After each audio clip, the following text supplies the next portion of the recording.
Eleuteria. Mă ridic. Săritura devine dublă.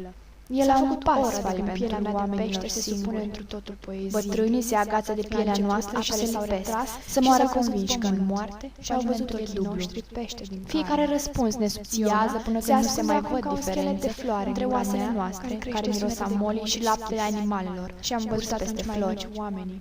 Cina e gata, așteptăm, coada lor, copiii, mergeți și sfâșiați-vă hainele în hambare cu grâu. Îmi întind mâna peste mama și fiul care merg lipiți de aer amândoi goi și așezați de lege de-a lungul Dumnezeul grupei de două sensuri de mers.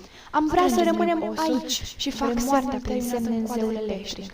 Mă ridic. Se vede prea mult peste capete cum umerii voștri se pind greu ca păsările de curte ale bunicii și mâinile au cu mult decât greutatea voastră în linii.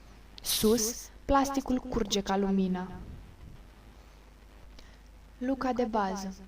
S-a făcut ora de când pielea mea de pește se supune întru totul poeziei. La început apele s-au retras și s-a văzut pământ și au văzut ochii noștri pește din carne. Iona se ascunde acum ca un schelet de floare în gura mea, care crește sunete de câmp deschis. Și am văzut atunci mai mici oamenii. Peștii au cunoscut moartea prin semne, coada lor îi apropia de îngerul părăsit căzut în oceane. Am învățat că pe ape stau stăpânii peștilor. Întotdeauna în ape se zbat două naturi. Simți că ai crescut pe umbră, Dumnezeul grupei de sânge și al facerii.